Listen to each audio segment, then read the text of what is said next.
Did a pope really father children, poison rivals, and throw orgies in the Vatican? Hit that subscribe button and ring the bell to uncover the shocking truth about Pope Alexander VI, the most depraved holy man in history.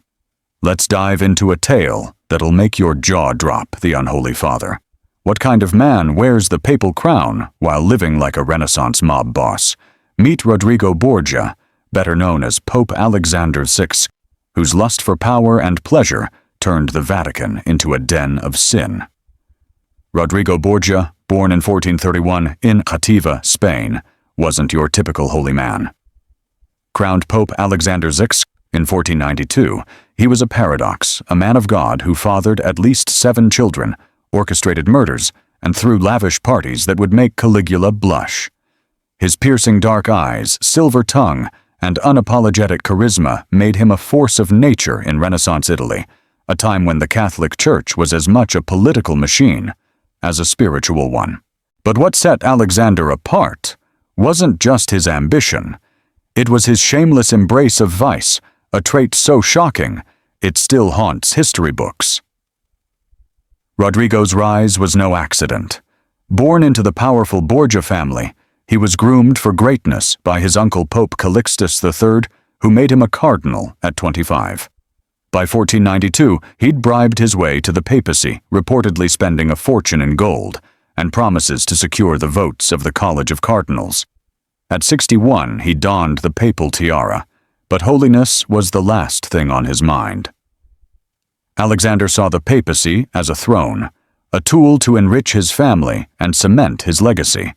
His contemporaries whispered of a man who sold the keys of St. Peter, turning the church into a personal empire. What's most shocking, Alexander's open flaunting of his children. His mistress Vanozza de Catane bore him 4 children, Cesare, Juan Lucrezia, and Joffre, whom he proudly acknowledged a scandal in a church that demanded celibacy. He later took a younger lover, Julia Farnese, dubbed the Pope's whore by rivals who bore him more offspring. Alexander didn't hide his family. He paraded them, granting Cesare a cardinal's hat at 18 and marrying Lucrezia to powerful nobles to forge alliances. His enemies, like the fiery preacher Girolamo Savonarola, called him the devil's spawn, but Alexander just smirked untouchable in his papal palace. The Renaissance was a brutal era, with popes wielding armies and Italy fractured by warring families. Yet Alexander's depravity stood out. He hosted banquets in the Vatican where courtesans danced naked, and rumors swirled of an infamous banquet of chestnuts in 1501, where 50 prostitutes entertained guests in ways too lurid for most history books. Modern historians debate the truth of these tales, but Vatican records confirm Alexander's lavish spending over tenths and ducats on a single feast, while peasants starved. His blend of piety and sin was a psychological puzzle. Was he a cynic, mocking the church, or a man so consumed by desire he saw no contradiction? Alexander's legacy began with his election, a moment that shocked Europe. His papacy wasn't about faith, but power, sex, and survival. In 1493, he issued a papal bull dividing the New World between Spain and Portugal, a decision that shaped global history while enriching his Spanish kin. But his personal life, marked by incestuous rumors, poisonings, and betrayal, would define him more than any decree. How did a man this corrupt rise to the holiest office on earth? What secrets did he hide behind the Vatican's walls? Stay tuned to uncover the Borgia family's darkest deeds. The Borgia dynasty's web of power. How does a pope turn his family into a ruthless dynasty? Pope Alexander VI wove a web of ambition, betrayal, and blood that made the Borgias the most feared name in Renaissance Italy. Rodrigo Borgia, now Pope Alexander VI, didn't just rule the Catholic Church. He engineered a family empire that rivaled the Medici and Sforza in its cunning and brutality. By the 1490s, his children Cesare, Juan Lucrezia, and Joffre were his pawns in a high-stakes game of power, their lives shaped by his insatiable ambition. the Vatican became a stage for Alexander's machinations, where alliances were forged with marriages, enemies were silenced with poison, and rumors of incest and murder swirled like smoke. The shocking truth, Alexander's family wasn't just a dynasty, it was a weapon, one he wielded with a devilish grin. Cesare Borgia, Alexander's eldest son, was the Pope's favorite and deadliest tool. At 18, Alexander made him a cardinal, a move that stunned the church. Cardinals were supposed to be celibate, not ambitious young men with a taste for violence. Cesare, described by contemporaries as beautiful as a devil, with his dark eyes and athletic build, chafed under the red hat. By 1498, he resigned his cardinalship, a first in church history, to become a military commander, leading papal armies to carve out a Borgia fiefdom in central Italy. His campaigns, funded by Alexander's treasury, left a trail of bodies. In 1500, he reportedly strangled a rival noble in the Vatican, a crime Alexander dismissed with a wave, saying, "The boy has spirit." Lucrezia Borgia, Alexander's daughter, was his diplomatic pawn. At 13, she was married to Giovanni Sforza to secure an alliance with Milan. But when the alliance soured, Alexander annulled the marriage, claiming Giovanni was impotent, a humiliating lie. By 1498, Lucrezia was wed to Alfonso of Aragon, only for him to be murdered 2 years later, allegedly by Cesare's orders. Rumors of incest between Lucrezia and Alexander, or even Cesare, fueled by their close-knit family, and her frequent presence at the Vatican, spread like wildfire. While historians like Sarah Bradford argue these claims were likely propaganda by enemies, the whispers damaged the Borgia name, painting Alexander as a monster who corrupted his own daughter. Juan Borgia, the Pope's second son, was less cunning, but no less favored. Appointed Duke of Gandia and head of the papal armies, Juan was a brash playboy whose arrogance made enemies. In 1497, he vanished after a feast, his body later found in the Tiber River, stabbed 9 times, and weighted with stones. Alexander's grief was public and raw. He wept openly in the Vatican, a rare display of vulnerability. But suspicion fell on Cesare, who stood to gain from Juan's death. No proof ever emerged, but the incident deepened the Borgia reputation for fratricide and betrayal. Alexander's methods were as audacious as they were sinister. He was rumored to use cantarella, a slow-acting poison, to eliminate rivals like Cardinal Orsini in 1503. Vatican records show Orsini died after a banquet hosted by Alexander, his body bloated and blackened, a hallmark of arsenic poisoning. Modern toxicologists suggest cantarella was likely a mix of arsenic and phosphorus, undetectable at the time. Alexander also amassed wealth by selling indulgences, and church offices reportedly pocketing 120,000 ducats a year, equivalent to millions today, while the church's poor languished. The Borgia dynasty thrived on fear and spectacle. Alexander hosted feasts where gold flowed like wine, and his mistress Julia Farnese glittered in jewels at his side. Yet his enemies grew bolder.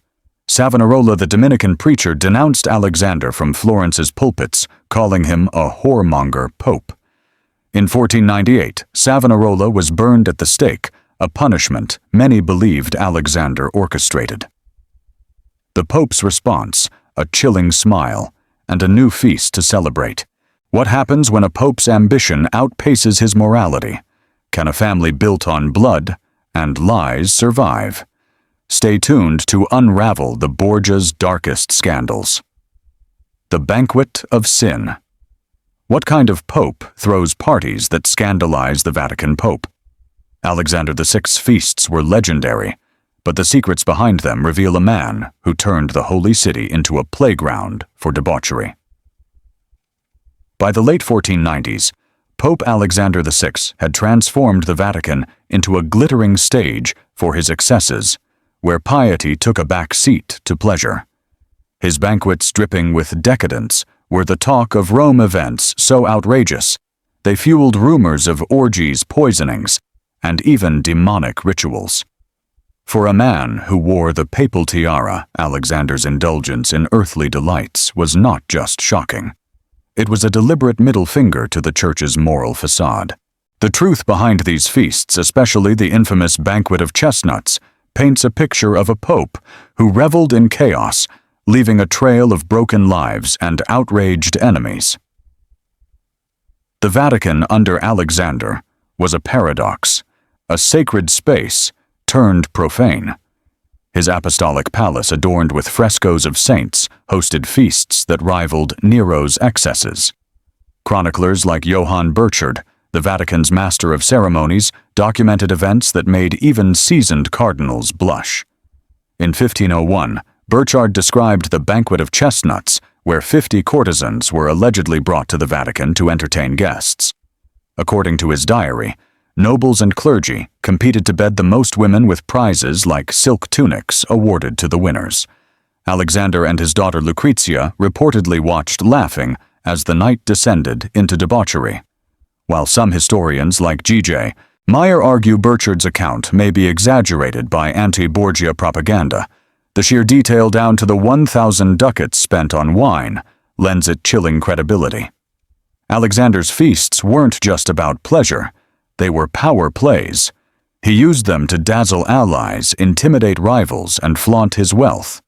A single banquet could cost 10,000 ducats, enough to feed a village for a year, while Rome's poor starved outside the Vatican walls.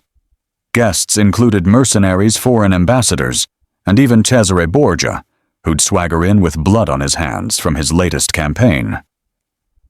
The menus were lavish roasted peacocks, spiced venison, and gold-dusted pastries served by scantily clad attendants. Music from lutes and harps mingled with drunken laughter, and Alexander, clad in gold-embroidered robes, presided like a Renaissance kingpin. But these parties hid darker secrets. Rumors swirled that Alexander used them to eliminate enemies. The cantarella poison, a Borgia specialty, was said to be dewdrops of dew, were said to be slipped into wine goblets, leaving victims writhing days later. In 1499, Cardinal Adriano Castellesi died after a Vatican feast. His symptoms, fever, vomiting, blackened skin, eerily consistent with arsenic poisoning. Modern forensic analysis suggests cantarella's slow-acting nature made it perfect for such covert murders, leaving no immediate trace. Alexander's enemies whispered of a poison ring. He wore a hollowed-out gemstone for discreet doses, though no hard evidence exists. Still, the body count was real. At least 5 cardinals and nobles died under suspicious circumstances during his reign. The emotional toll of Alexander's lifestyle was heaviest on those closest to him. Lucretia, often present at these feasts, was a tragic figure, her beauty and charm exploited to seal alliances, her reputation tarnished by her father's scandals. Her second husband, Alfonso of Aragon, was murdered in 1500, likely on Alexander's or Cesare's orders, leaving her widowed at 20. Witnesses described her pale, tear-streaked face at subsequent banquets, a pawn in her father's games. The Roman populace, meanwhile, grew resentful, their faith shaken by a pope who lived like a pagan emperor. Pamphlets circulated calling him the Antichrist, and priests preached against his Sodom-like court. Alexander's feasts were a microcosm of his rule, dazzling, dangerous, and deeply corrupt. They cemented his image as a pope who valued power over piety, but they also made him a target. His enemies, cardinals, rival families, and reformers like Savonarola, plotted in the shadows, waiting for a chance to strike. What happens when a pope's excesses spark rebellion? Can Alexander's sins outrun his power? Stay tuned for the next chapter of this unholy saga, The Poisoned Chalice. Can a pope get away with murder? Pope Alexander VI's rumored use of poison wasn't just a weapon. It was a symbol of his ruthless grip on power, leaving a trail of bodies and terror across Rome. By the turn of the 16th century, Pope Alexander VI had turned the Vatican into a fortress of intrigue, where whispers of poison haunted every banquet and rival. The Borgia name was synonymous with cantarella, a mysterious toxin said to kill, slowly leaving no trace. Alexander's enemies, cardinals, nobles, even entire families dropped dead under suspicious circumstances, their deaths fueling rumors that the Pope himself was a master poisoner. The shocking reality. Whether or not he wielded the poisoned chalice, Alexander's reputation as a killer shaped his reign, making him both feared and despised in a Rome teetering on the edge of chaos. The legend of Cantarella was central to the Borgia mystique. Described by contemporaries as a white powder with a sweet taste, it was allegedly mixed into wine or food, causing fever vomiting and death days later. Modern toxicologists analyzing Renaissance accounts suggest Cantarella was likely a blend of arsenic and cantharidin, a beetle-derived poison that could mimic natural illness. In 1501, Cardinal Giovanni Battista Ferrari, a vocal critic of Alexander, died after a Vatican dinner, his body swollen and discolored. Vatican records note his death as sudden illness, but rumors pointed to Alexander, who promptly seized Ferrari's wealth, 20,000 ducats, for the Borgia coffers. At least 6 other high-profile deaths, including 2 Orsini family members, followed similar patterns between 1497 and 1503. Alexander's son, Cesare, was often the suspected hand behind these poisonings. A ruthless tactician, Cesare was said to carry a hollowed-out ring for discreet doses, a trick he allegedly learned from his father.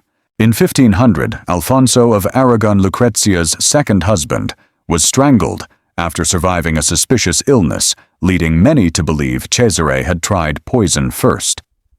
Historian Christopher Hibbert notes that while hard evidence of Alexander's direct involvement is scarce, the Pope's failure to investigate these deaths spoke volumes.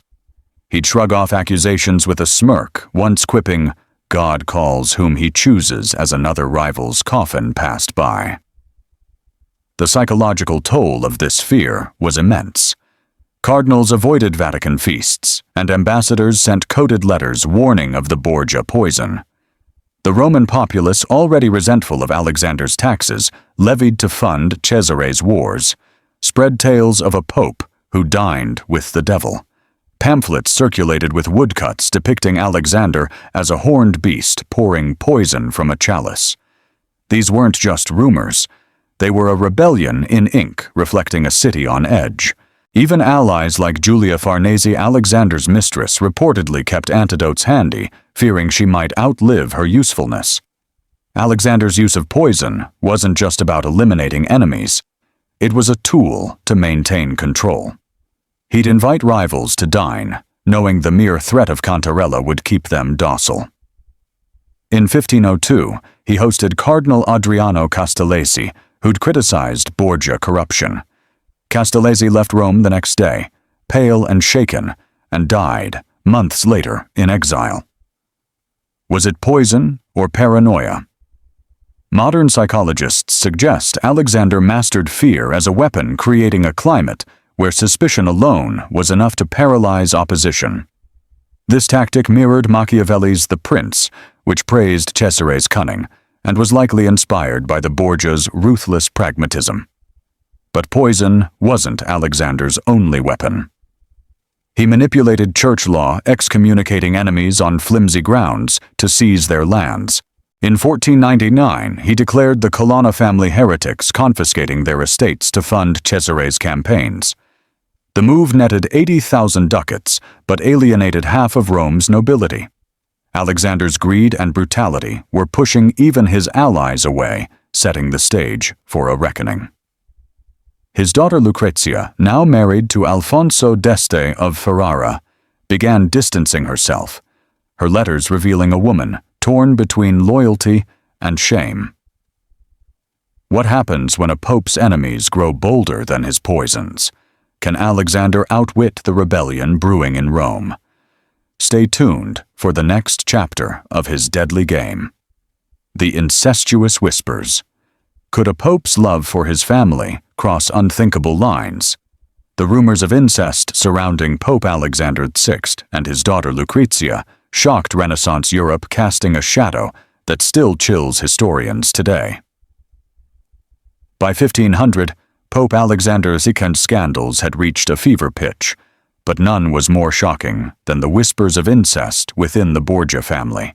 The Vatican, already a hotbed of poisonings and debauchery, became the stage for a rumor so vile it threatened to topple Alexander's carefully crafted empire. The accusation that he shared an unnatural bond with his daughter Lucrezia spread like plague through Rome, fueled by enemies, and fueled further by the Borgia's own secretive behavior. Whether true or not, these whispers revealed a pope whose obsession with family loyalty pushed the boundaries of morality, leaving a legacy of revulsion and intrigue. Lucrezia Borgia, at 20, was a figure of tragic beauty, blonde, delicate, and whip-smart, yet trapped in her father's schemes. Alexander adored her, calling her "my heart" in letters, and showered her with titles, jewels, and even a governorship of Spoleto unheard of for a woman. But his affection raised eyebrows. The two were often seen together, whispering in the Vatican's gilded halls, and Alexander's insistence on keeping her close, annulling her marriages, when they no longer served him, fed speculation. In 1498, when Lucrezia's second husband Alfonso of Aragon was murdered, rumors exploded that Alexander and Cesare were jealous of her affection. A Venetian diplomat wrote, "The Pope loves his daughter in ways unfit for a holy father," a claim echoed by the fiery preacher Savonarola before his execution. The most damning rumor centered on a child, Giovanni Borgia, born in 1498, and dubbed the infans Romanus, child of Rome. Alexander issued 2 papal bulls about the boy's parentage, one claiming Cesare as the father, another suggesting he himself was the father with an unnamed mother. This ambiguity was a bombshell. Enemies like the Sforza family claimed Lucrezia was the mother, making the child a product of incest with either Alexander or Cesare. Historians like Sarah Bradford argue the bulls were likely a legal maneuver to secure Giovanni's inheritance, but the lack of clarity fueled gossip. No definitive proof of incest exists. DNA testing wasn't an option in the Renaissance, but the rumors alone were enough to stain Lucrezia's reputation, forcing her to live under a cloud of shame. Alexander's behavior didn't help. He kept Lucrezia at his side during Vatican feasts where she played hostess, her grace contrasting with the crude revelry. Chronicler Burchard noted her presence at the Banquet of Chestnut, where her laughter masked a strained demeanor. Was she complicit or coerced? Modern psychologists suggest Lucrezia may have suffered from complex trauma, caught in a web of her father's control. Her letters to her third husband, Alfonso d'Este, reveal a woman desperate to escape the Borgia name, writing, "I am weary of Rome's shadows." Yet Alexander's grip was ironclad, marrying her off again in 1501 to secure Ferrara's alliance, a move that netted 200,000 ducats for the Borgia treasury. The incest rumors weren't just personal, they were political dynamite. Rival families like the Orsini and Colonna used them to rally support against Alexander, distributing pamphlets depicting him as a lecherous demon. The Roman populace, already taxed to fund Cesare's wars, turned hostile with graffiti on Vatican walls, calling Alexander the incestuous pope. Even allies began to waver. Cardinal Giuliano della Rovere, a future pope, fled Rome, warning that Alexander's sins would bring God's wrath. The rumors also hurt Cesare, whose reputation as a ruthless condottiere was overshadowed by whispers of his unnatural bond with Lucrezia. Alexander's response was defiant. He laughed off the accusations, once joking to a French envoy, "If I love my daughter, so it is because she is worth loving." But privately, he tightened his grip, excommunicating detractors and seizing their lands. The emotional toll on Lucrezia was palpable. She withdrew from public life, her once vibrant spirit dimmed. The Borgia dynasty, built on ambition, was cracking under the weight of its own scandals. Can a pope outrun rumors that threaten his throne? What happens when his own family turns against him? Stay tuned for the next chapter of this twisted tale. The Crumbling Empire. How long can a pope defy God and man by 1502? Pope Alexander VI's sins, murder, greed, and scandal were catching up, threatening to topple the Borgia dynasty he'd built on blood and ambition. By the early 16th century, Pope Alexander VI's grip on power was slipping. The Vatican, once his personal playground, was now a pressure cooker of rebellion and resentment. His enemies' rival families betrayed allies, and reformist clergy were closing in, fueled by tales of poison, incest, and corruption. Alexander's children, Cesare and Lucrezia, were both his greatest assets and his Achilles' heel, their actions amplifying the chaos. The shocking truth: Alexander's empire, built on cunning and fear, was unraveling, and his desperate attempts to hold it together revealed a man as vulnerable as he was ruthless. Cesare Borgia, now 27, was the linchpin of Alexander's plans. As captain general of the papal armies, Cesare had conquered a swath of central Italy, creating a Borgia stronghold in Romagna. His campaigns, funded by Alexander's sale of indulgences, raking in 150,000 ducats annually, were brutal. In 1502, he sacked Urbino, executing its lord and seizing its treasures. Machiavelli, who met Cesare that year, called him a prince of unparalleled ferocity, a compliment that Alexander relished. But Cesare's ambition outstripped his father's. He began acting independently, negotiating with France and Venice without Alexander's approval, sparking rumors he planned to outshine the Pope himself. A chilling anecdote from 1503 describes Cesare glaring at Alexander during a Vatican feast, his hand on his sword, as if daring his father to challenge him. Lucrezia, meanwhile, was pulling away. Married to Alfonso d'Este of Ferrara, she'd left Rome for a quieter life, but her reputation as the Pope's daughter followed her. In Ferrara, she faced whispers of incest and murder, yet she won over the court with her charm and intellect, hosting poets like Ariosto. Her letters to Alexander, once warm, grew formal, hinting at a rift. Historians like Maria Bellonci suggest Lucrezia felt betrayed by her father's exploitation, her marriages and scandals orchestrated for his gain. In 1502, she gave birth to a son, but Alexander's insistence on naming him Rodrigo felt like another attempt to bind her to the Borgia legacy.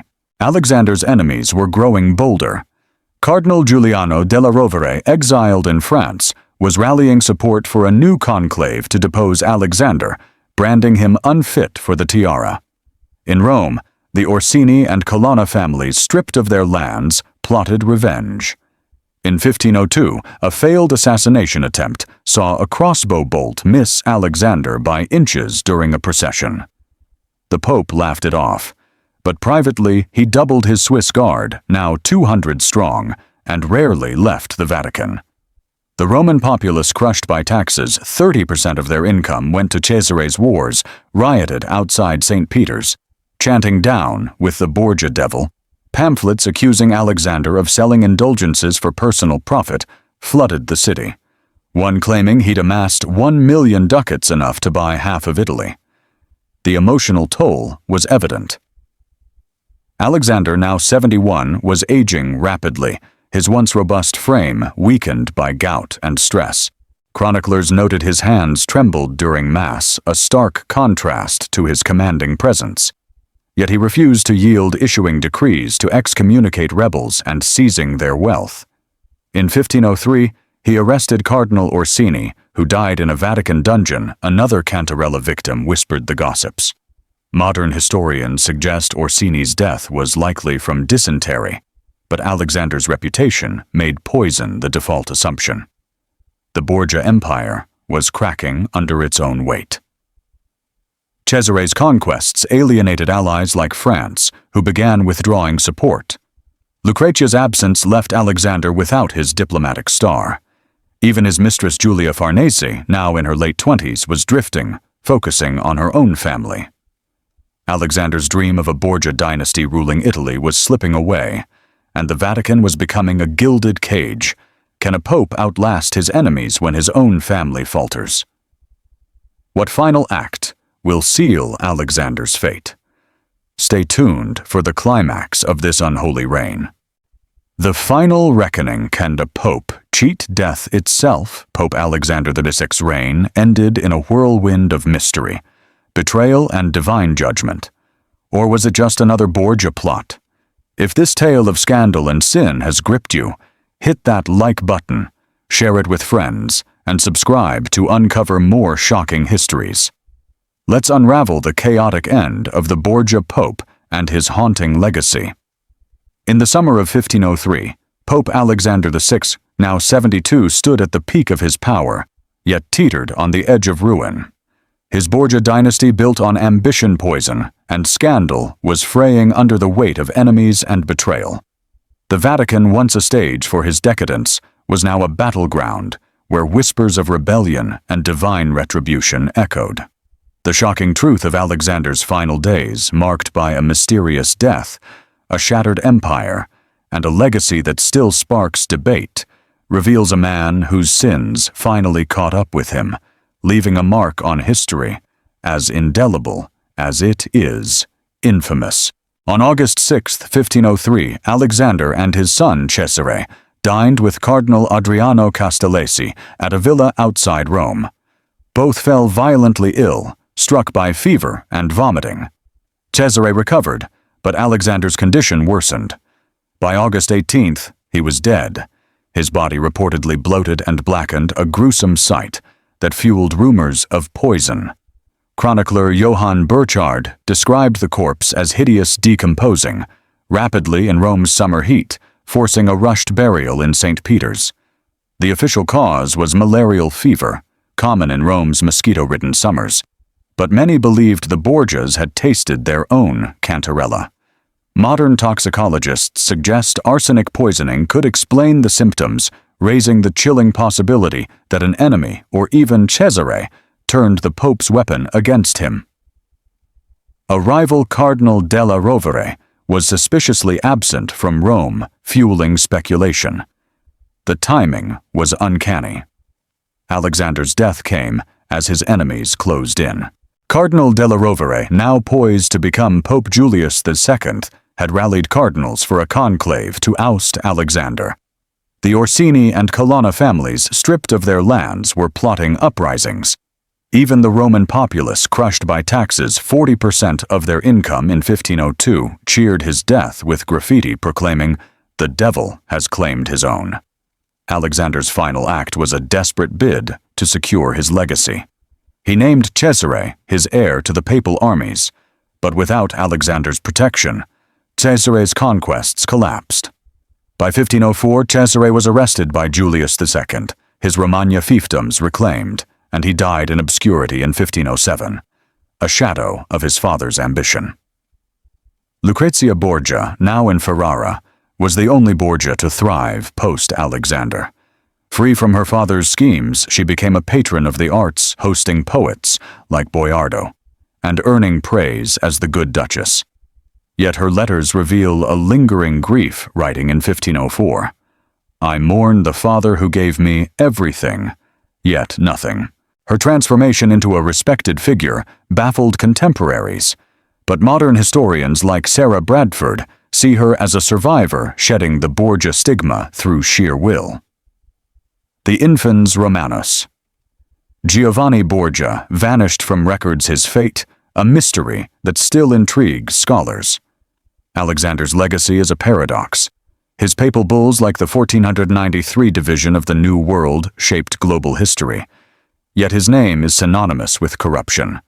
The Catholic Church, humiliated by his reign, launched reforms under Julius II, leading to the Counter-Reformation. His enemies painted him as the Antichrist, but supporters like the Spanish crown praised his political genius.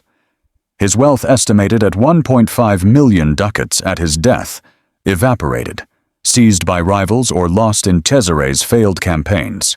The Borgia name became a byword for treachery, inspiring works like Machiavelli's The Prince and modern shows like The Borgias. Yet it also exposed the Church's hypocrisy, forcing it to confront its own flaws. The emotional weight of Alexander's story lies in its victims, Lucretia bound by his ambition, the countless rivals poisoned or ruined, and Rome itself bled dry by his greed. His life was a high-wire act of power and sin, a reminder that absolute power breeds absolute corruption. Was he a mastermind or a monster? The answer lies in the shadows he cast, still chilling us 500 years later. What do you think of Alexander VI? Was he a cunning genius or a depraved tyrant? Drop your thoughts in the comments, hit like, and share this story to spread the word about history's darkest figures. Subscribe now for more tales that'll shock and amaze.